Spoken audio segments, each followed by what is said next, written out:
So the Avalanche were good, and then they were bad, and then they were good, and then they lost.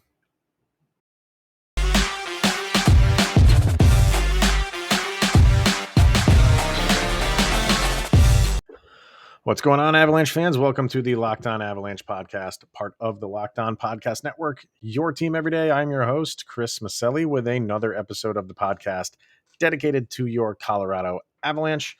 And on today's episode, we'll be discussing that roller coaster ride of a game against the Columbus Blue Jackets, where the Avalanche lose in overtime 5-4.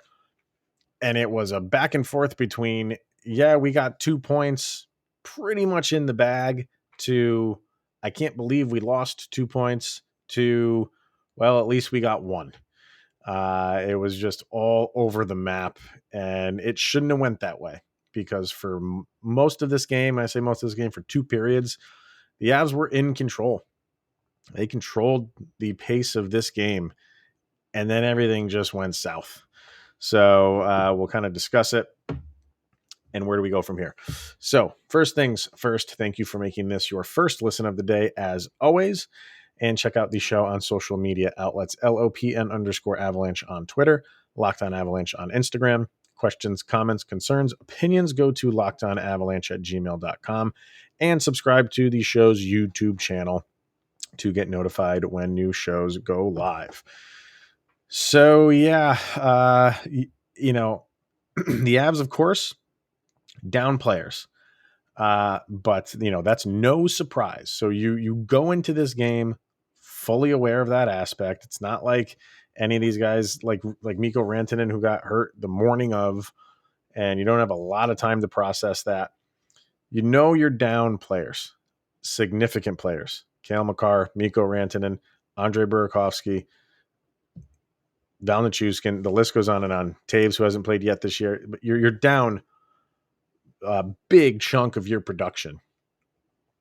But like I said in yesterday's episode, you kind of have to ignore that, because the guys that are out there, the guys that are on the ice, have been productive and have kind of got you a couple wins. You're feeling pretty good about where the Avalanche are going. So most of the guys there right now, and they brought in Kiefer Sherwood to fill that last roster spot. And you felt, okay, like this is not who we typically go with, clearly, but they should be able to produce. They've been thrust into this role enough times to know what they have to do.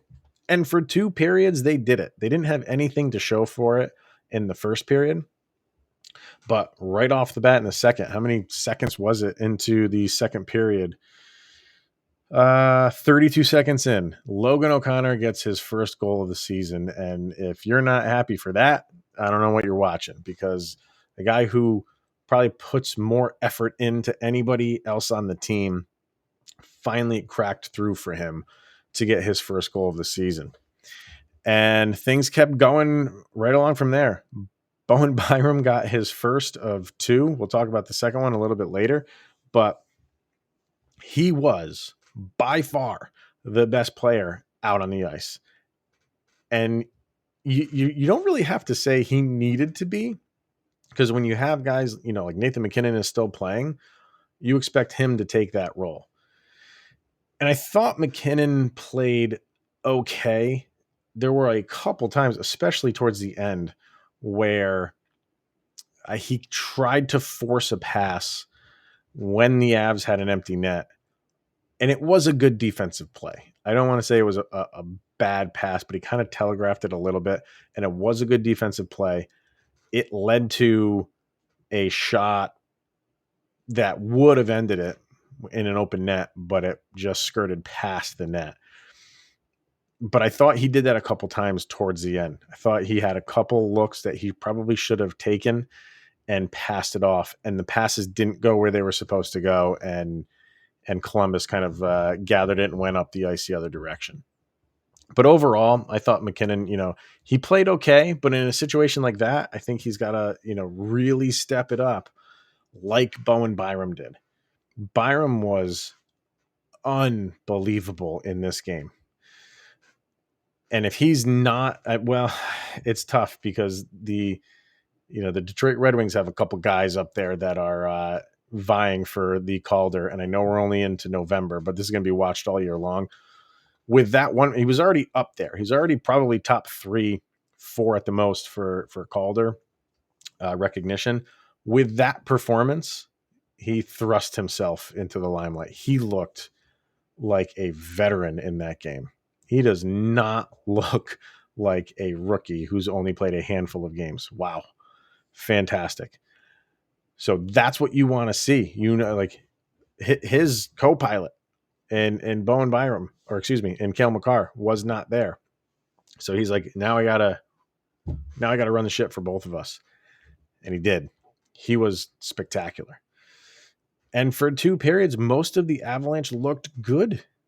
I mean, they weren't making their defense was great.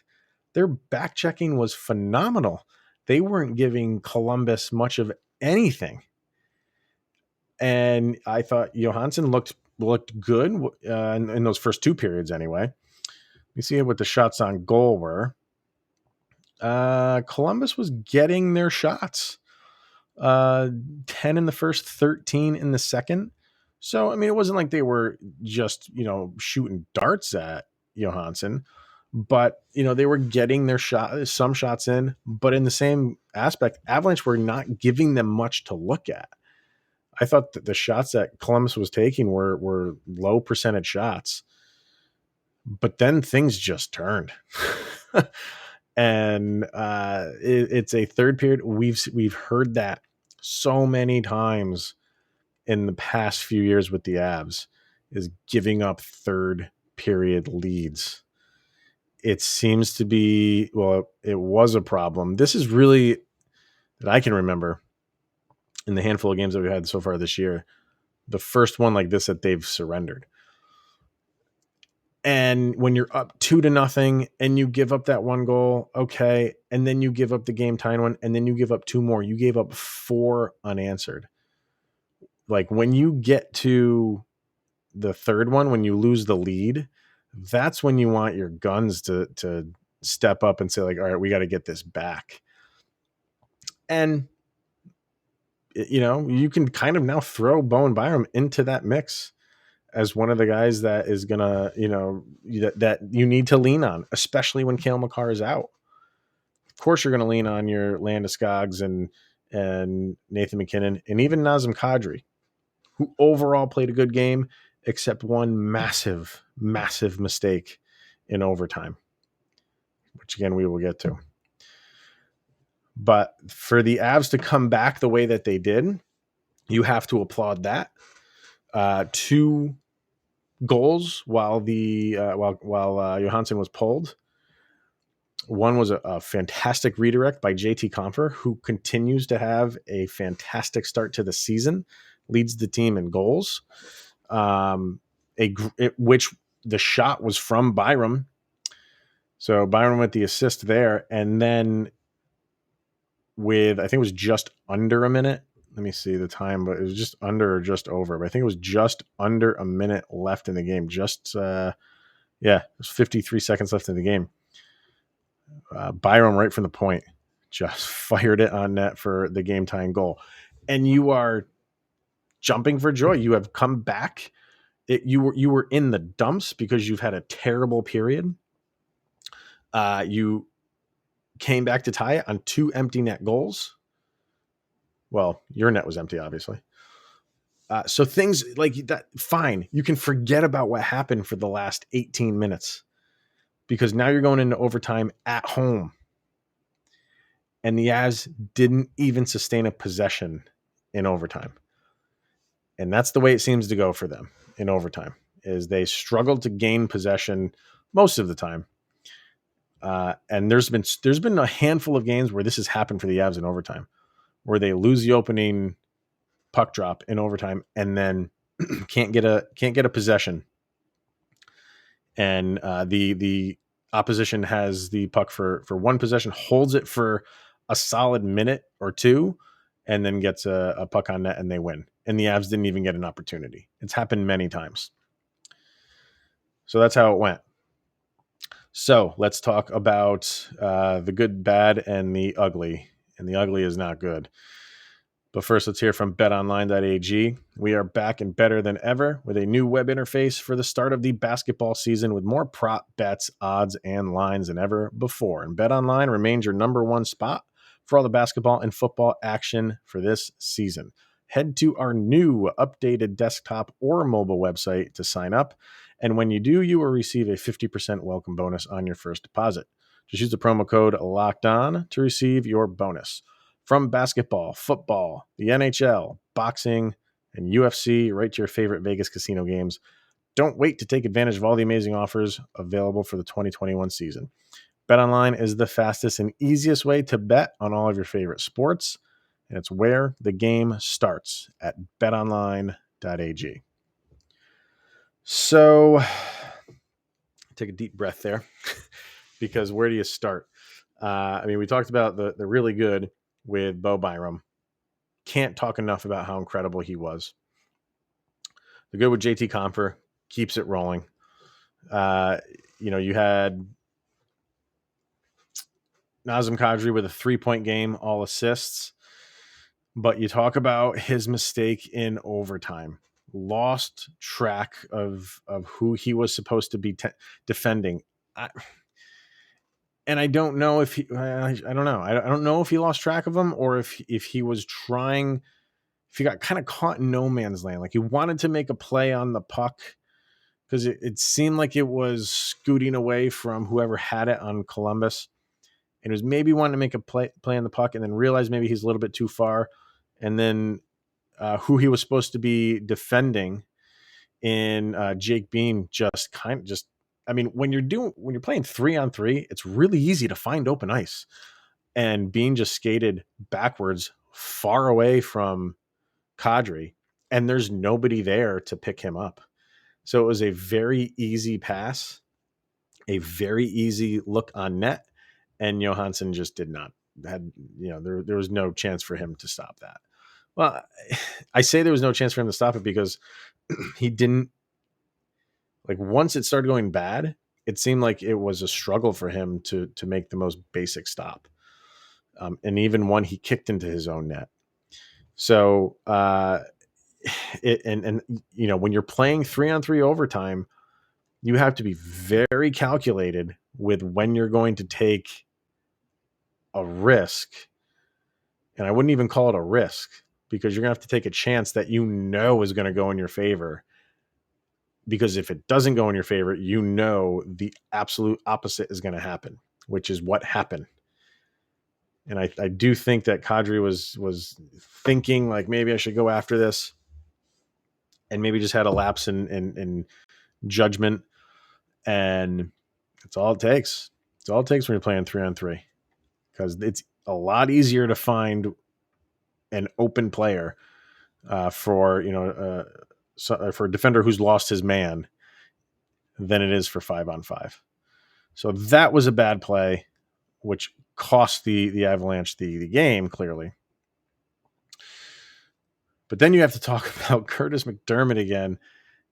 And I know people out there are slapping their heads, but I just don't know where he fits. I don't know why you continually put him out there, even when the team is decimated like they are right now. When you have this many players missing, I don't think that's an excuse anymore that you have to put him in to fill a role. What role is he filling? I don't know the role he's filling. It is the angles this guy takes on defense is like, where'd you learn this stuff? It is brutal. I would much rather take a prospect that you have down in the Colorado Eagles that's never stepped foot on NHL ice before and almost can guarantee you he would do a better job than what Curtis McDermott is doing. And like I said, sure, he's a nice guy. But when it comes to hockey, or at least when it comes to hockey with this team, he just doesn't fit.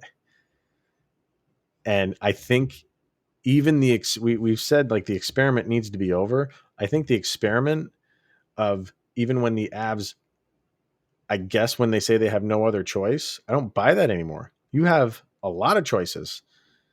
They're in the minor leagues. Go get them. Because he can't. I'm not saying he lost the game for them, but he's a player that's not giving you anything else to have production with.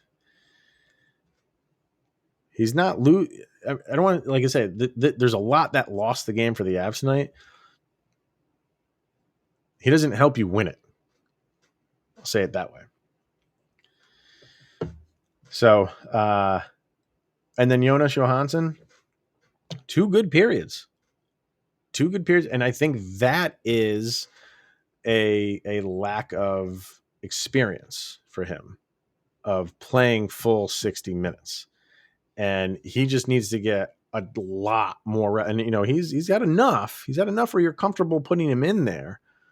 But again, how we're saying, like, you want your big players, like your Bowen Byram, like he did, and Nathan McKinnon, who you kind of wanted him to take a little bit more.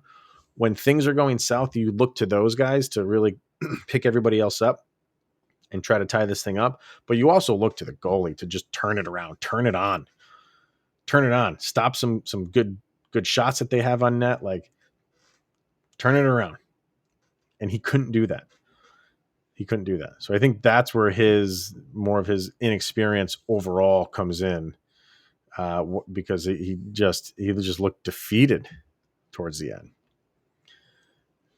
So special teams, what's their? I know they didn't have power play goal. They were 0 for 3. 0 for 3 today. They didn't give up a penalty. The Blue Jackets didn't even have a power play to work with. So is that good or bad? I mean, is that like, are you playing? I mean, you're not. This was not a very physical game. Blue Jackets only had 13 hits to the Avalanche 15. So, and there's no history between these two teams, so you don't expect that, but still, it's a hockey game. Points wise, Kadri with the 3 assists, Landeskog with 2 assists, O'Connor with his goal, McKinnon with an assist, J.T. Compher with his goal. And then on the defensive end, the only one that scored on the defensive end was Byram with the 2 goals and the 1 assist. Yeah, he was amazing last night. Can't say it enough. So, and then there's one other thing we'll get to, which I like, the Money Puck website, which gets into analytics a little bit. So we'll talk about that. Let's get that website open. All right. The expected goals, and I like the expected goals stat. Kind of gives you a good idea of how well the team played and how many good looks that they had. And I mean, this was a 5-4 game, and the expected goals for the Avs was 2.79, and the expected goals for Columbus was 2.34. So they were expected to score 2.3 goals, and they scored 5. That's not really what you want. It's not really what you want on either end. Even for the Avalanche or for the Blue Jackets and Korpisalo, the Avalanche 2.79, they scored 4. So you're scoring way over what you should score. Now, what's that mean? That means goalies are letting in goals that they should not be. For Korpisalo, he let in 3 low danger goals, 1 medium, and no high danger goals. All the goals 3 out of the 4 goals for the Avalanche were of the low danger variety. And for Johansen, when the expected goals is 2.34 and you let in 5, that means you're negative save above expected. Negative 2.66 is not good. You want to be as close to 0 on that as possible. For his low, medium, and high, 2 low danger goals, 3 medium. So no high danger goals. It's just it was not a good game by either goalie. And I don't think it was a good game by Korpisalo for the entirety of the game. For Johansen, it was just the third period. And that's all it took for them. That's all it took. So, I don't know. And for the Avalanche, they have it's a win probability chart. And with, let's see here, at 30, right around 35 minutes, the Avalanche had a 90% win probability.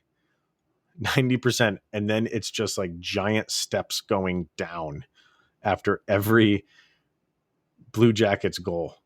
And then with about 48 minutes left, it was a 10% chance of the Avalanche winning. But then it jumped back up after Byram scored to 50%, and you're on home ice. You think things are going well, but then, obviously it's over.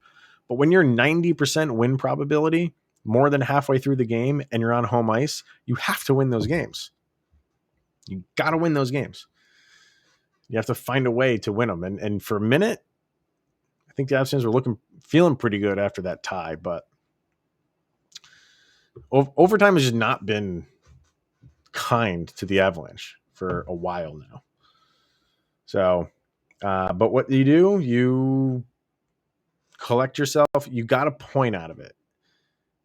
You don't want to keep saying that. You don't want to say that a lot of times throughout the season that at least we got a point, because you want to start coming out on top of those, obviously. But what do? This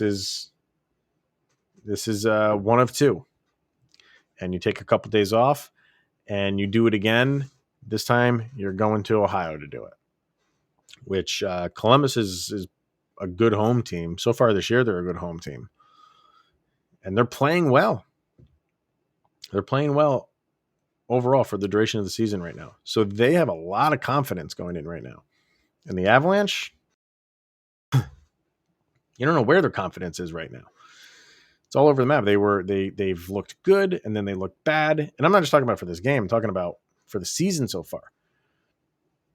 So, but playing this team already once, maybe you know what to expect, and you haven't played these guys in a long time. It's been a long time since you've laced it up against Columbus. So you got this one under your belt. You kind of know what to expect. You felt good for 40 minutes, a little bit more than that. Okay, fine. We salvaged a point. Now let's go there and, maybe make some adjustments. I don't know what's going on with Burakovsky. Maybe he will be back. Makar can't be. I don't think Taves will be, but he should be relatively close, maybe next week for him, if not Saturday. I don't know what's up with Rantanen. I don't know what's up with Nichushkin. Should all be relatively soon, including Francouz. So, but can't think about when they're going to come back. You just deal with what you have until they do come back. And for the Avs, yeah, you got to go in there now. You got to go in, and now you have to take one from them. And you have to take two from them. So we shall see. All right, so that will do it for today, everybody. I do believe I am going to do the crossover with Jay from Locked On Blue Jackets for Thursday show. Actually, for Friday show. And then I think we'll have a weekend show with Kyle and I to talk about the Saturday game. So stay tuned for all of that. But thank you, of course, for making this your first listen of the day. And definitely go check out me on Locked On NHL, where Adam from Locked On Lightning and I do this week's power rankings for the league. That's always fun to do. So go check that out. All right, everyone. Thank you for tuning in. It's always appreciated. And we'll see everyone tomorrow. Have a good one.